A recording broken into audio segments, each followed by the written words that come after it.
Director of the Institute for the Study of Culture and Society at Bowling Green State University.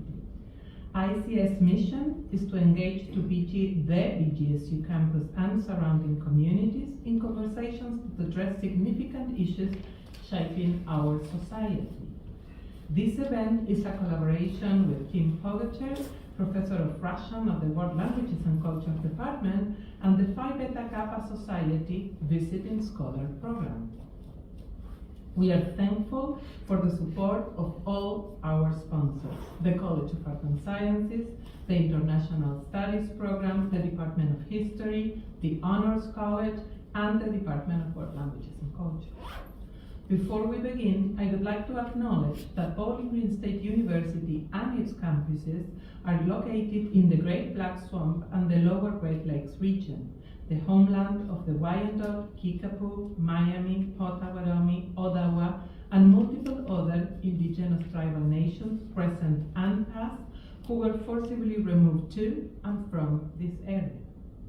Recognizing these ties reminds us of the ongoing process of decolonizing our understanding of history. We are grateful to indigenous communities who have been living and working on this land from time immemorial, and we acknowledge that our work here is informed by their past and present resilience. I would like to take this moment to acknowledge the often invisible labor of the individuals who have prepared this space and will maintain it after we leave. Bowling Green State University is a great setting for this event, as it fosters an environment that encourages scholarly engagement and the exchange of ideas. This event provides an opportunity to reflect on the historical labor systems, including the legacies of slavery, which continue to shape the world today. I would also like to thank the ICS Administrative Assistant, Amy Smith, and Graduate Assistants Halima Ali, Manluo, Sarah Urban, Joseph McDonald, Russell Ravi, as well as our intern Rudra Mandal, who helped organize tonight's event. The work of ICS would not be possible without them. They truly run ICS. So tonight, we are honored to have Dr. Kristina Richardson with us to present her research, which examines the complex history of Muslim slave traders and their trafficking journey from Mozambique to Iraq, starting in the 1800s. Her talk will explore these topics through the lenses of plantation slavery, the process of creolization, and organized rebellions, shedding light on a significant but often overlooked aspect of history. Specifically, Dr. Richardson will explore the interconnected history of East African slaves across the Atlantic and Indian Ocean worlds. This complex historical narrative highlights the ways in which global trade, slavery, and cultural exchanges shape the lives of enslaved people across different regions. This history may seem far away from our time and location, but slavery's repercussions have reverberated to our present moment. It is important to learn about the history of slavery and how it connects to issues relevant in today's world. Dr. Richardson's work allows us to make these meaningful connections and gives us new perspectives on the past. Before we begin, I have a few announcements to share. We have handouts available at the entrance with information about our events, public talks this spring, and about the Big Ideas podcast. We will drop the first episode of the podcast this coming Wednesday, featuring ICS faculty fellow Sidra Lawrence on trauma survivors of domestic violence. Also, if you would like to stay informed, please follow us about our events and happenings and fellowships and guest speakers. Please follow us on Facebook, Instagram, LinkedIn, and TikTok. After tonight's presentation, there will be a Q&A session, and we are looking forward to a productive dialogue. Finally, we would greatly appreciate it if you filled out the survey at the end of the talk using the QR code provided. So without further ado, please join me in welcoming Dr. Kristina Richardson.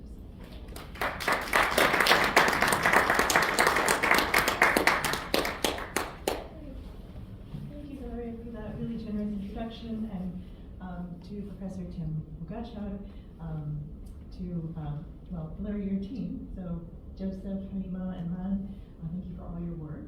I've really enjoyed my time here. I know I still have another day, and I'm excited, but you have a wonderful academic community here at Bowling Green, and it's really an honor to be here today.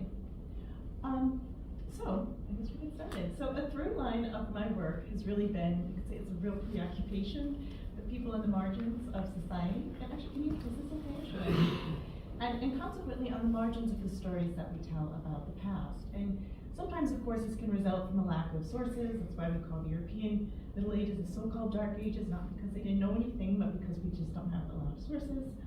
And sometimes it results from deliberately suppressed stories, of course, in service of certain narratives. But we as historians also work within structures that we inherit or inhabit, and some are of our own making. And we don't have, say, the linguistic skills to study Dutch colonialism in North America. And so we have to collaborate to do that, and often humanities collaborations are not well funded or even supported, and that could even worsen as time goes on. But what I'm interested in today is thinking about histories of slavery in the past that are often not connected. I think a global perspective on these questions, such as in some of the books or a couple of the books that I've highlighted here. Lucia Arroyo teaches at Howard, and is my colleague at UVA, Professor Blyden, who are working with, we're trying to understand broader systems of change. And I think doing that mitigates against silos and it emphasizes interconnectedness. And so what I want us to think about is the connection of the Islamic slave trade, which began in the 600s, to global systems of slavery. So the West African links, of course, the Atlantic slave system, transatlantic, is really well known. But I think the East African story will add a stunning layer. So what we have here in front of us are a couple of maps. One at right is just, it's a map actually from a book on medieval Islamic literature. And you can see that the map is cut off at a certain point beneath what is today Sri Lanka. And just try to show equivalent, like where it was cut off here, in a broader Indian Ocean map. And you can see that there's a lot that's pretty well left out. But the implication, and it's not just this map, but it indicts the entire field that I work in which we do often assume that there really is no relevant history beneath a certain latitude of the globe, maybe the equator. And so that's also affected the way that we think about the past. So of course all maps are political, that's not a new observation, but I think the silences around the connections between these Indian Ocean spaces in the pre-modern period is pretty stark. Okay, so this will be a talk in 3 parts. It's not long, don't worry, but the first part, just to make sure we have the right background, is to start thinking about the late 600s, when Muslim fighters were leaving Arabia, actually to conquer surrounding territories. So just very quickly, of course, Islam was born, originated in the Western Arabian Peninsula, the cities of Mecca and Medina, and this is just a map of the spread of Islam pretty remarkably within 150 years of the death of the Prophet Muhammad, and you can see the conquest went east, north, a bit, west, and into what we call today Southern Europe, but of course left off of this map, and most maps, without any real explanation, is further south. And so I think these are pretty deliberate erasures. Okay. So there's also a bit of an erasure around the Sahara. The Sahara, I have a bunch of terms here, is just an Arabic word for desert. It's just generic. So everyone likes to say, don't say chai tea, but don't say Sahara Desert. No, it's repetitive. But and the spaces around the Sahara, the Arabic words for the spaces around them suggest a certain orientation to them. So in Arabic, we would call this kind of fertile zone south of the Sahara, the Sahel, which means coast in Arabic. And so it also, and of course, the more easy to understand is that this is also a coast, but that these are connective spaces, right? And people actually did live in the Sahara in oases, and there was a vast trade. It says here very neutrally that Muslim merchants were crossing the Sahara, but it doesn't say why, right? They were crossing for, of course, gold, salt, like mined salt from the land, and also human cargo. So there's a vast and long trade that, as you can see, begins again, shortly after the death of the Prophet, who died in 632, so a very long trade across the Sahara. And again, neutrally here it states, Arab traders settled on the Swahili coast. Again, why were they, what was the impetus for the spread? It was for a parallel slave trade. So I want to talk about how these are interconnected. Okay, and in case these, I like this, I love maps, but I like this map because, oh, maybe it's not, okay. Well, I like this map because you can see, well, how it is connected, and so these ideas of two coasts having, connected spaces are pretty apparent, and that there are oases within. So these are vibrant spaces and not quite the barriers that we sometimes imagine, say the sea or the desert to be. Okay. In West Africa, scholars have done really a wonderful job of figuring out even the percentages, of people being taken from various zones along the West Coast. So I've tried to match these up so you can see them. But you can also see that they're at the end of river systems, various rivers, and so you can also see the deltas right where they terminate, how they're also connected to spaces within the Sahara and nearby, right? And so when we think about the transatlantic slave trade, it's probably underemphasized that what was happening was that these Portuguese, English, Dutch colonial merchants were actually tapping into very old Islamic trade systems. Again, this is not to, as a historian, I'm not here to measure or judge, but just to say that that this wasn't exactly a new thing. It was taken over by a new group of people, but the Islamic slave trade was long. It was quite long. Okay, and so we also know that very many of the people who were enslaved people taken from West Africa remained Muslim as they moved into the Americas. And just for a very brief, these are just a couple of runaway slave ads, fugitive slave ads from Carolina. And you can see, I think, a woman's named Fatima. So Fatima is also quite famously the name of the Prophet Muhammad's daughter. So these are very old and traditional Islamic Muslim names. And also peoples coming from certain parts of the coast that we saw in the previous slide. Okay. Again, this is just another, but Fatima being a very common name. It's a Sunni and Shi'i name, but as maybe Americanists are maybe getting more into this, the early Islamic history of the United States, maybe doing some differentiated investigations into maybe what sect of Islam some of these slaves belong to. So anyway, just always a pitch out there for people to know more about Islamic history. And again, the last one, but Ali. So again, a couple of very typical Shi'i names as well that are there. Okay, so we know about that, and most of the maps we'll see about the early modern slave trade emphasize this transatlantic slave trade. I'm not here to contest that. I think this is a very important part of history. But the arrows for the trans-Saharan trade, the East African trade routes are pretty slim. And I think this has a bit to do with my own field, which does, again, as I said, de-emphasize the East African slave trade for a number of reasons. I think one, like all fields are pretty protective of, their subjects. And I think maybe de-emphasizing aspects that might feel controversial or able to be easily criticized have been underplayed. But I think there's historical value to maybe paying a little more attention to this. So in the second part now, I'd like to historicize what was and is, Islamic East Africa, but the past, the 8th century. So going back to this map. So the East African coast, and this is in fact little known to even specialists, had a very early Islamic presence. So the earliest mosque, and I'm going to zoom in on some of the cities. I know these cities are hard to read probably from where you're sitting. I don't know if that's a little bit better. But the earliest mosque excavated there dates to the 8th century, as I have here. Yeah, that's pretty early. If we're going to think that the Prophet died in 632. And it was located off the coast of northern Kenya. So a very famous study was done on this settlement of Shanga. Maybe just go back to we have a sense, and if I can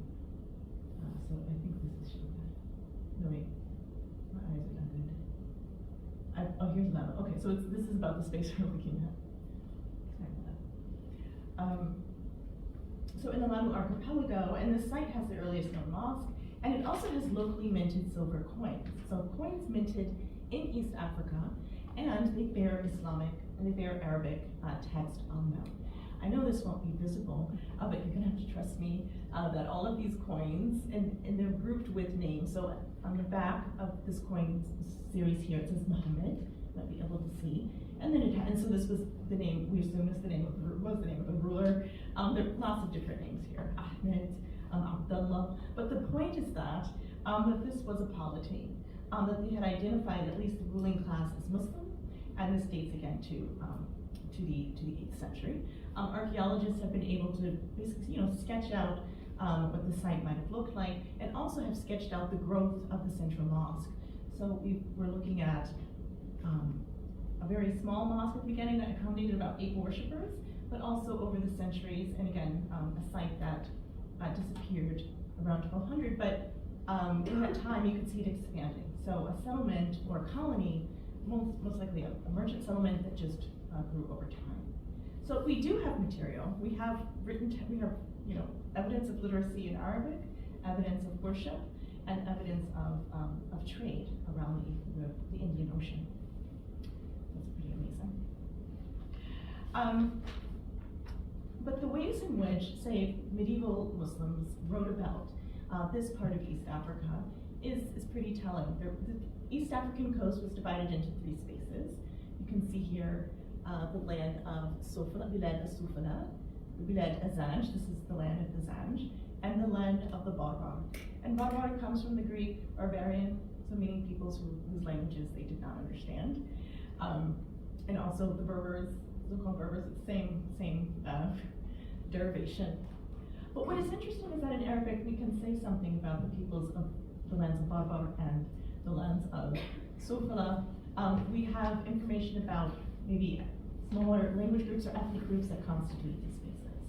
Oddly, and this is unique, is that this area here, even though it had the earliest that we know of to date Islamic presence in East Africa, we don't know anything about the people who lived there. So they're all referred to as Zanj. This is not a neutral term. The term Zanj comes from Persian, same word Zanj, and it entered into the languages around the Indian Ocean around the year 800. So in Swahili, the word Mshazi, which means barbarian today, and is usually used by coastal peoples to refer to people, non-Muslims in the interior, mainland, is basically, it was an adoption of the same suggestions in Persian. In Persian, it suggests people of low status from East Africa, usually enslaved or bonded laborers. So it's, again, not a neutral term. I'm using it because it's a historical term. But I do want in this talk to differentiate this a little bit, and I think we know something, we can learn something about one of the groups that was coming from this area and being transshipped along established routes into the Middle East as slaves. So some of these people who were being transshipped from East Africa were laboring in southern Iraq as agrarian slaves. I don't think I have access. No, I don't have access to okay. So this area that's pictured here and looks a bit odd is actually near the Tigris River in southern Iraq. And so you can probably describe this yourselves. But what you should be able to see is maybe trenches in the desert, and then what we're seeing, the darker sections are soil piled up next to it. And remarkably, and I know how unbelievable this will sound, but it seems to be the abandoned systems, irrigation systems, that these East African slaves were made to create from the Tigris River in an attempt to make fertile land. So the Tigris is a salinated river, and it salinates the land around it. It salinated this land here, but to make it fertile, the rulers of this Abbasid Empire wanted to remove the salty topsoil, put it to the side, and hopefully use the trenches for agriculture. This was a Sisyphean task, meaning it was impossible to accomplish because the Tigris will resalinate the soil over and over. I don't know if they realized that. I don't know if this is why the men and women rose up, but in the year 868, it's estimated that about 100,000 people, laborers, rose up took up arms and attacked the city of Basra, enslaving the women, killing the men, enslaving the children too, sorry. So this seems to be their labor that was abandoned so long ago. And that's not my alone idea. This is an excerpt from an article by Howard Nelson, in which he's a geologist and geographer who examined the space many years ago, 60 years ago, and was able to suggest a possibility of how many people could have done this work. And he suggests a decade of effort by 25,000 men. So it's a pretty tremendous amount of labor, and again, difficult in hostile climates, and probably undernourished according to the Arabic sources, and made to work through the night.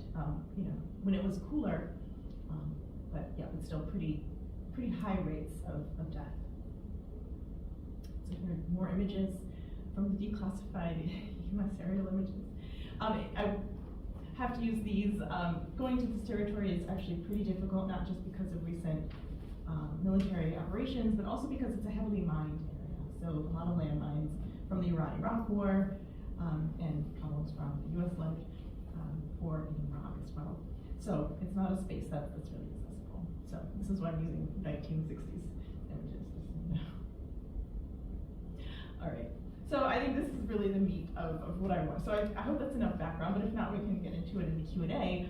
But I think we can know something about a group that was enslaved in the Indian Ocean and connect it to their movements into the Americas. All right.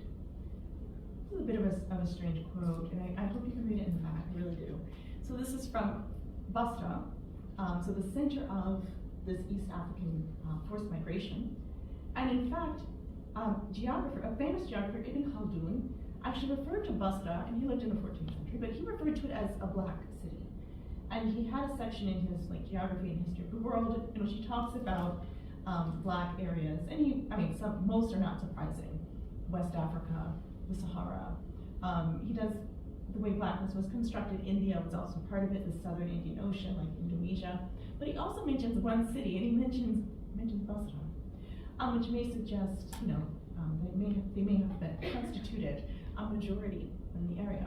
In any case, this Al-Jahiz was a Basran writer, and he records a conversation that Zadi, an East African agrarian worker, had. And so this, as a local Arab, like a local majority person, he's asking, why do some of the Zanj pull their front teeth out, and why do others sharpen their teeth? And you may have your own reactions to that. But what it turns out, and after I think I made a note of this, and then forgot about it, because it didn't make a lot of sense. And so, but the answer is clear in the Arabic, that there's a ritualistic cannibalism tied to warfare, but also he says that the East Africans who pull their teeth out say, look at a sheep's front teeth. We don't want our teeth to become like sheep's teeth. Neither of those explanations meant much to me. I'll be clear. And then at the end of this paragraph, the Arab interlocutor is saying how many good things in life these East Africans have missed out on because of their missing teeth. And with continued investigations, it became clear that it wasn't just this one Basran who was saying this. These are all Iraqi writers here, and I won't read this all, but I've just tried to emphasize that they all, in speaking about East Africans, mention something about their teeth. They don't know teeth being extracted. They sharpen their teeth. They have sharp teeth. Again, sharpened teeth, pointed teeth. So there's some. It's either a myth that's being propagated over the centuries. It's a possibility. It could also have some sort of ethnographic content. But it became clear. Oh, this is hard to see. I'm sorry, but at least the highlighting should help. This is from Hamburg, Hans Wittnitz, who actually recorded these different types of dental modifications but in the modern period, and he's working where this is published in 1921. Mm-hmm. So the Ausschlagen der oberen Schneidezähne, or the teeth extraction, and the Zuspitzung der Schneidezähne, so the teeth sharpening. And so when we're thinking about East Africa and the spaces that would have been accessible to these Muslim merchants, right, this would have been these areas that I understand are difficult to see. I think, okay, just to zoom in a little bit, you can see hopefully the island of Zanzibar is kind of familiar, at least as a name, and then there's Pemba to its north. But what I want you to see, in Pemba, sorry, this little island, is where, according to the sources, Muslim merchants came to receive and purchase slaves. So they weren't all coming from this one island. They were being transshipped right along established routes, stored there, kept there, and then they were purchased. But what we're seeing is that there are communities around this area that actually do engage in not only the extraction of, to make it clear, of the upper teeth, because does everyone know what sheep's mouths look like? Okay, absolutely. Okay, I was like, no. So they have no teeth on top. They just have a pad. They're ruminants, and they have full teeth on them. And so not to look like sheep would mean to have your teeth on the top and then extract the teeth on the bottom. Okay, so anyhow, that's a little. So in addition, and this isn't from Liegnitz' work, excuse me, but a different source by Voida, if anyone's interested in it, but in which he's actually looking at certain patterns of sharpening. And again, this is in the modern era. So as I can't, modern sources don't mean that 9th century sources are true, right? But they might mean for the historian to pay a little more attention to what you read of the 9th century and see if you can find contemporary evidence to support what you think might be happening. And so what I think these 9th century Iraqis were doing, that they were trying to understand the world that they were seeing. There were probably many social layers between themselves and their enslaved field workers. So they weren't like living among them, for instance. So they were maybe seeing modifications like this and attributing different aspects to it. But it's clear in the medieval Iraqi mind, the sharp teeth were connected to cannibalism, although there is no connection. But that's what they made of it. So just to show that these weren't just these are not just the diagrams but that there are photos from the early 20th century kind of showing these sorts of modifications. And the groups, that tend to have done this along the coast, identified today as belonging to the Makonde Makua ethnic group. And just to say that this is maybe less clear to see, but it says Makua. So that's important. I'm sorry. Okay. So just quickly, so why would I go back to the medieval sources? So then I went back to merchant sources, which are stereotyped, and I say all this because I also thought the same, that sailors were exaggerators, but mostly just liars, and these are fun stories, but they're nothing to take seriously. And so they've not really been studied. But it turns out that we have a lot of stories, this is 10th century, but it's someone who's saying that they were sailing to Kamlu, which was the Arabic and Persian word for Pemba. But anyway, so they were sailing to this island, but a storm drove the ship past the destination, towards Sofala and this East African coast. So this merchant doesn't actually say the name of the people he meets with, but he says that they've fallen with cannibal black people. Okay, so you can see, but between Pemba and Sofala are some of the same groups that we saw, the Makua, the Yao, etc.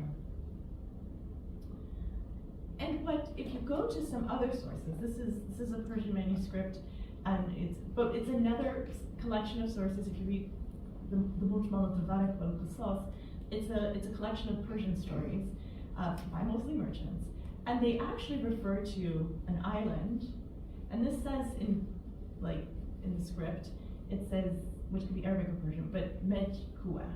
So Mejkua, that's what it says. So these people are the cannibal people. This is a different story from the 10th century one, but it's the same story that someone is blown off course. Here it is, the translation. Okay, so they're blown off course, that blew us to the East African coast to a cannibal people, and here they're named. And what is interesting is that the Arabic sources don't really name people, but these Persian sources do. There are a number of, say, ethnographic details. I'll skip most of them, but a lot of them pan out. The idea that there was no salt sounds odd, but it's interesting. In the modern Makua language, the word for salt in the language is Mahua. The word for salt is Mecca, which is a homonym, of course, for the holy city of Mecca. But it's also a homonym in their language for the word coast, which suggested that they were trading, with people on the coast for salt, which checks out in a lot of medieval stories. Just to show that there have been translations of stories like this. This is going to be too small to see at the bottom, but when translators come across the Meshkua, it's clear that they don't know what it is, and I wouldn't have either. But so they're trying to make sense of it, and they just tend not to try, and also to assume that this might be part of the fiction, right, of sailors. But it's also interesting, and this is a New York Public Library Persian manuscript called The Wonders of Creation, Ajab and Makhlukat. And you can see here the same word, Meshkui, but what's more interesting than that is that you have images. And the people who are pictured here, 3 men, it looks like, they're bare torsoed, they're in the water. I mean, the text says that they're swimming. But they're doing very ordinary things. They're just having an animated conversation, at least the top 2. One is gesturing towards the other, which in Islamic painting suggests speech. So they're just talking and swimming. They're not really exoticized in certain ways. So they're just people. So I'm just saying that maybe it's important for us as historians to just take them seriously as just another ethnic group, as people. But there's more evidence that maybe we could consider. Actually consider. And I'm sorry, can you guys see that? I can read some of that. No. Okay. So we don't have very many Bantu words, so East African words preserved in Arabic and Persian script from the Middle Ages. We have about 12, or most of them are here. Most of them are coming from Arabic sources, and the Arab sources have words like these everything with the bottom 3 have been preserved by Arabs. And if we wanted to typologize these, the first one is ruler, traditional healer, God. Those are the first 3. And they're all referring to people or entities that have power, or an association with them, like God, would suggest that you have power. And all of these words have an equivalent. What is recorded is equivalent in modern Swahili. So it's probable that we're looking at early Swahili language, which was spoken on the coast. There are also words for, say, banana and for tamarind, which are also words for kind of ordinary food that you'd encounter in an ordinary meal. Bananas aren't going to last on the trip back to Basra or across to India, so these are not trade items, right? Bananas, or these potatoes. And they're place names. But what is interesting is that if you go into the Persian sources, they seem to have, like the sailor's tales I showed you, in which they're interacting, sometimes fraudfully, with local people along the coast. They're also deriving specific terms from them. And these terms, rhinoceros, ebony, sandalwood, I mean, I know I'm a teacher, so I'm going to make this participatory. What do those suggest for you? I mean, are you going to eat this? What are you going to do with these? Rhinoceros, or sandalwood, or ebony trees. Sorry. Build things. Okay, excellent. So these are things these are basically trade items that you can use to construct. You can sell back in, thank you, that you can sell back in Iraq. And I should have said about the Middle East, even today, there's very little hardwood. Of course, they're palm trees. Palm trees are beautiful, they provide dates, but they're bindi and it's hard to construct with them. So there was, and we knew this before, we've known this, that they were trading with Indians and Africans for these hardwoods. Okay. Rhinoceros horn, you may not build with it. I mean, you are going to use it for the handles and hasps of knives. In this period later, you could use it in guns. But this is a very valuable process too. But what we don't have in the recorded texts, when they say, oh, this is an East African word for this, these are not Swahili words. So they're not dealing with the Swahili who basically were Muslim. They're dealing with people, and you maybe see this here, Makua peoples who spoke the languages of the Comoros Islands, the Yao. They're actually interacting, it seems, directly with these people. Sorry, to go back to that map, make it as clear as I can. They're not, the Swahili peoples, of course today Swahili is spoken along the coast, but in this period it was pretty localized. And so they're actually going directly down here. And we know how we also have an idea of how they did it. The monsoon winds, the monsoon winds would have blown ships, between November and April. There was a period in which the merchants would have had to basically spend some months in East Africa, and then the return winds would take them back. And in that month, that intermission period, they often took smaller trips further south to trade, intentionally to trade. I know all of the stories I've shown you said, oh, there was an accident, there was a storm and we ended up here. Okay, that might have happened once or twice, but there was a concerted effort to go and get certain items. And so maybe that's the part where the sailors are exaggerating, in which they're saying they were forced to trade with them. And even today, you can see along the coast today, this is Mozambique, so little Zanzibar would be up beyond where the screen is. Swahili is still spoken along the coast, and you can see that the Makua language still exists, but the coastal areas have been kind of have been moved. However, in the 9th, 10th, 11th, 12th centuries, I don't believe that maybe the Swahili had such control over the coast, and archaeological evidence bears that out, and so do the Persian stories. Of course, now you'd have to move inland to speak with the Makua, but what we might be able to see is that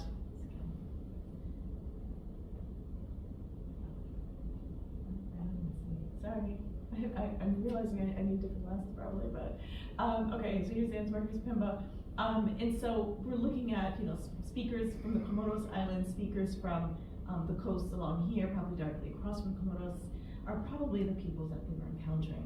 And those that were dealing directly with them were able to name them. But what we do know today, and this is how it connects to the Atlantic Ocean, is that the Makua diaspora was not just an Indian Ocean diaspora. I mean, not just going up to Iraq and probably forming a visible part of the Boston rebels, but also there's a Makua diaspora in India. In the past and today, in what is today Pakistan, but was Sindh in this time. Madagascar, even still today, Makua are understood as a sort of a degraded social group. They're understood to have been slaves from the mainland, and they're still called Makua. When the Portuguese came, so I was saying that the West African transatlantic slave trade was Europeans tapping into old Muslim trade routes. The same thing happened with the Portuguese in East Africa. So they're coming in the 1500s. They're taking over these trade systems, and they're transshipping, the Portuguese were transshipping Makua into Brazil. From Brazil, I got a little excited. So here's some evidence about the Makua in Mozambique to designate captives. This is the 19th century. Looking forward to. This is the Japanese, you may have heard of this, the legendary, I don't know how historical this is, an African samurai. He's understood to have been born in Portuguese Mozambique, which is the space where the Makua are today, and that his name might be a portmanteau of Yao, a tribe, and a Japanese suffix. I don't know enough about any of this to confirm that, but we do know that the Portuguese were transshipping the Makua around territories. This will be harder to see, and I'll get back to these in a moment, but just to show you the African slaves in Pakistan. This is from the mid-1800s. They're named among them, but not just that. This writer, Richard Burton, a very famous explorer, he actually recorded conversations and numbers and basic vocabulary from these enslaved people. He didn't know Swahili at the time, and a lot of the terms are Swahili, but most of the terms are actually Makua. So the numbers are Makua, and so he, again, didn't know he was just transcribing what he heard through a translator. So there seems to have been a sizable diasporic population of Makua. So now to get to Rio de Janeiro. Horatio Hale, he was a graduate of Harvard and was given this amazing position as soon as he graduated to go to Rio de Janeiro and record things as part of a US mission. And so I haven't read much of what he's done, but I have read, and it's all digitized with the Smithsonian Archives, but he engages with the group that he calls Makua. They call themselves, Makua, and he records that. And he records, can you see this? Their mouths, and also their tattoos, facial tattoos. And he says their teeth are filed sharp, each tooth making a separate point. You can see it in the last slides. And so I bring this up to say that this is a visible minority because of their tattoos, but it was also a sizable minority still in Brazil. And once again, it's not that the Portuguese were establishing new routes, but they're probably tapping into the old, very old, I want to argue like 8th century routes, and developing those, amplifying them. They had bigger boats, they had bigger capacities, and able to tranship peoples around the ocean. But just to say also that it doesn't just end with Brazil. This is the work of Gwendolyn Midlow Hall, recently passed away, but in her records, she was able to find evidence of a Makua diaspora in Haiti, in Saint-Domingue, so Haiti, that were transshipped into Louisiana, and this is again throughout the 18th century. So we have movements of these groups, of course, throughout the Indian Ocean, east, west, north, etc., and also into the Atlantic Ocean.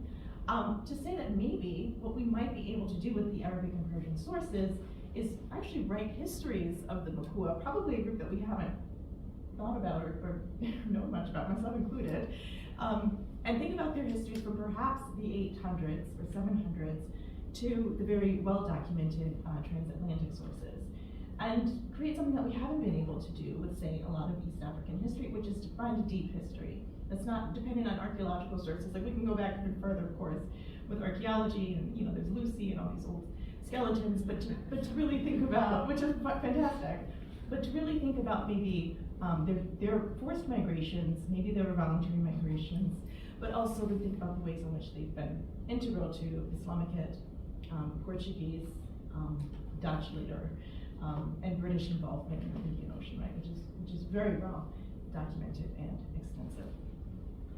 So I suppose, quickly, 3 main takeaways. We have to be suspicious of sort of claims of historical uniqueness. This also serves to disincentivize serious historical inquiry. So if we think of American slavery as unique, then it exists outside of traditional influences, and it encourages us to be just don't look over there. There's no reason to believe that any people's history or trajectory is so unique that it cannot connect to global ideas. Historical silences only serve to prop up these assertions, and of course we have to train historians to look into the silences and make something of them, and also consider, politically, the implications of what is possible, that if we can recover much of a pre-modern history of an East African kinship group, this doesn't have to be the end of that maybe training Arabists, Persianists in this type of work, collaborating with Americanists and Atlanticists could actually, draw more than just the one Makua group that I think we can think about, maybe histories of the Yao, maybe histories of Makumbe, the Romwe of East, and just think more about how we can think about African history as global history. All right, so I'll stop there. But you guys have been so patient and wonderful. Thank you for your attention.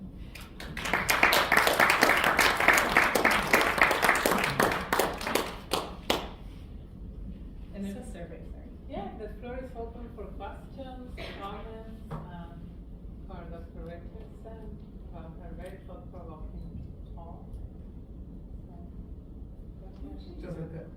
Thank you for a wonderful talk, really interesting. Just a technical question. So how do you find some of these sources? They were from all over the place, from Germany, from... Oh yeah, you noticed the Heidelberg. Exactly. So how do you go about finding these very scarce resources? Yeah, how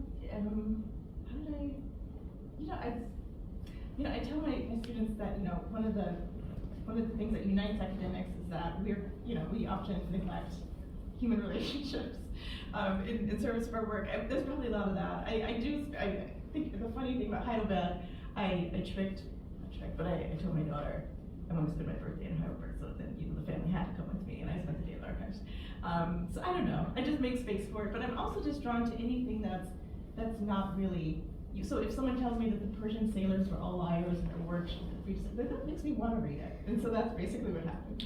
It's not a great methodology, but I try to remain open, even when I don't understand something, and I don't understand a lot, and I think that's something we need to admit, historians and scholars. You don't have to understand everything at first, but keep it like the sheep's mouths. That meant nothing to me. I'll be honest. I didn't know what sheep's mouths look like, but kind of working through it. Kind of a tenacity and a stubbornness. That's basically my method. Thank you. Any pages? I just really enjoyed you talking. I'm just blown away by all the different cultural connections that you made. Whenever I try to teach about transatlantic slavery, there's always the reference to the fact that then once we come into the Americas, it's chattel slavery. Sure. And so I'm curious, it's just fascinating to compare this East African or Islamic form of enslaving East Africans. And did you find out? Did you see accounts about what was done as this practice of slavery? Was it specific to the context?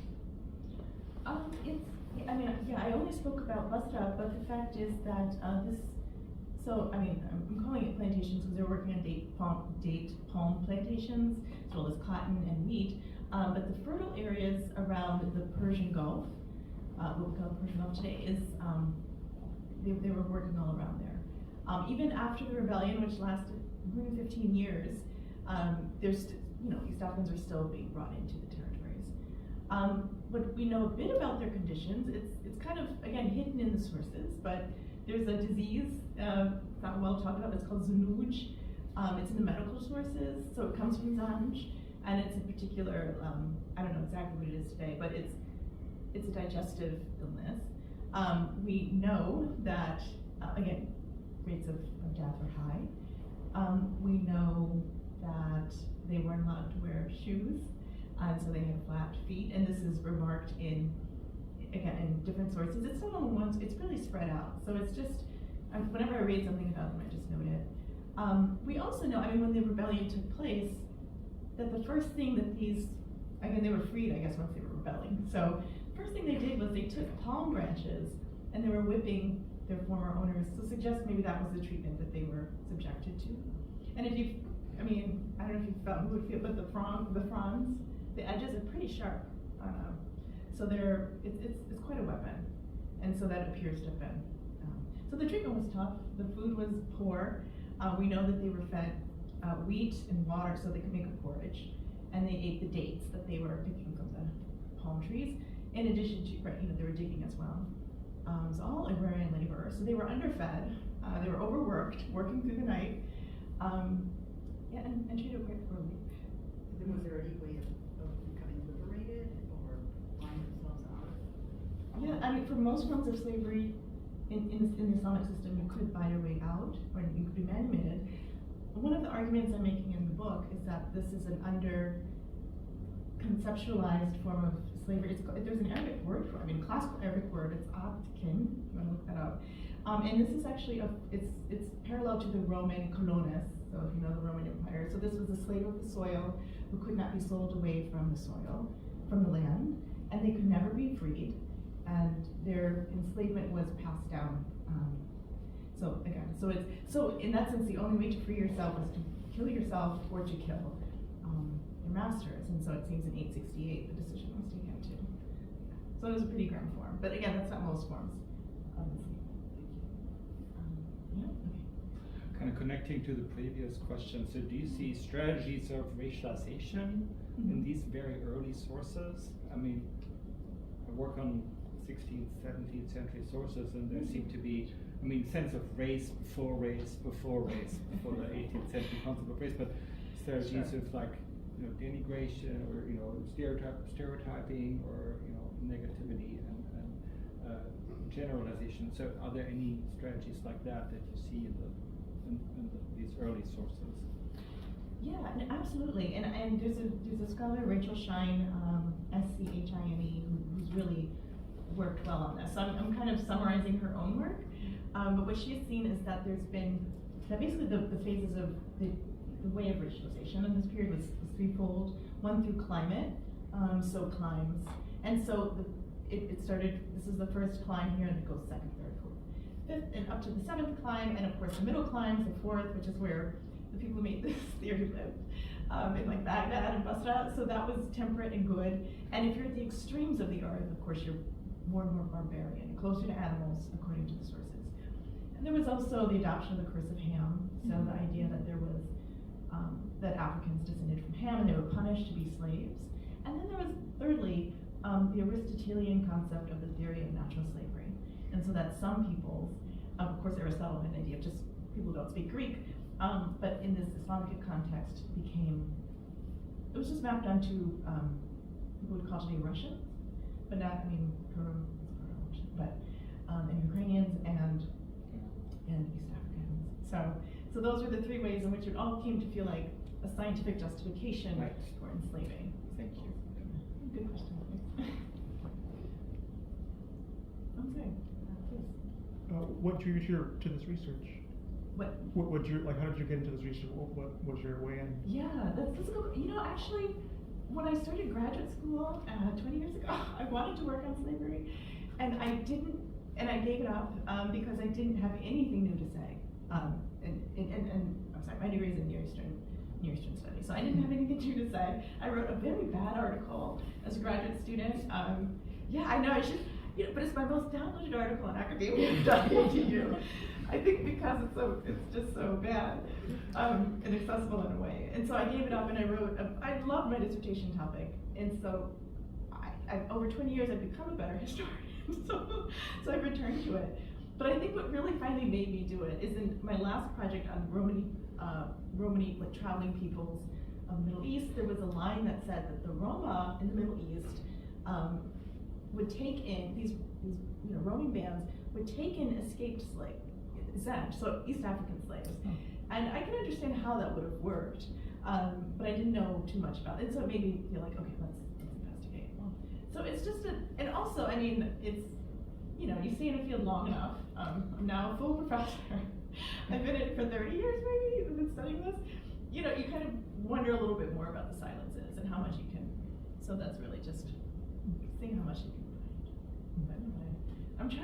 I'm trying to do better. I was telling Habiba earlier, I'm learning Swahili, trying to be able to maybe access some sources a little bit better than I've been able to. But the Arabic and Persian are good, but yeah, the Swahili you kind of have to do more with. Thank you. Yes, Barney? Just kind of a question of curiosity. I was kind of intrigued by the tattoos. And I was wondering whether the tattoos that were discovered or observed in Brazil in the 1830s had any origins or were similar tattoos found in other parts of the diaspora. I just found that very intriguing and interesting, and wondered whether you discovered anything more about that. Well, not too much more, but what I've been able to see is that in some of the fugitive slave ads from the American South, that there are references to their tattoos and also to the filed teeth, right? So that doesn't mean necessarily that they were makua, but that there was at least a recognition that these were physical transformations that were important for identification. And I should also say, in the West African context, because dental modifications are very common, that these have also been used to identify human remains in, say, enslaved graveyards of enslaved people, in Spain, has been actually pretty important in early modern Spain, and also the Americas. And so, of course, human remains would not allow the tattoos to be identified, but this, anyway, as a way to kind of place different peoples is clear. But no, I don't know much more about, and I don't know that anyone's worked on the tattoos of enslaved individuals in the Americas. That would be a topic. I wish, yeah. Yeah, there's some mentions of scarification in the Arabic sources, but it's too vague to really use that as an identifier. The teeth filing is pretty, that's pretty good cultural identifier.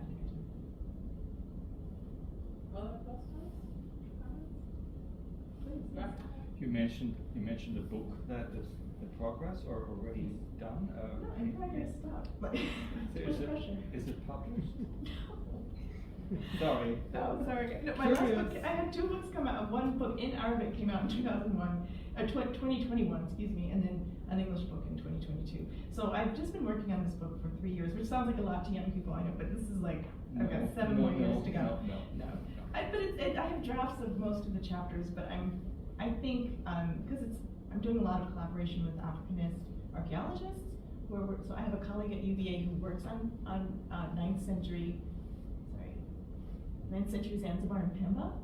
And so I've been working, her name is Adrienne Laviolette, and I've been going over on digs. And so I think I'm also trying to understand a new field as well, and the ways in which they see the world. And so it's slowing me down, but it's really a nice way to be slowed down. But yeah, I look forward to it being done too, I'm sure. Thank you.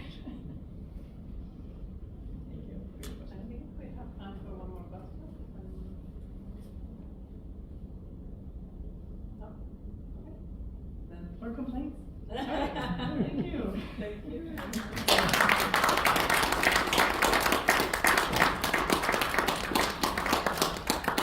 If you wouldn't mind filling out the survey, we would appreciate your feedback, but we could tell her, right, she did great.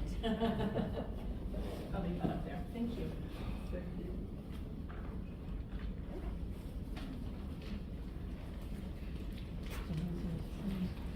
Yeah. Yeah.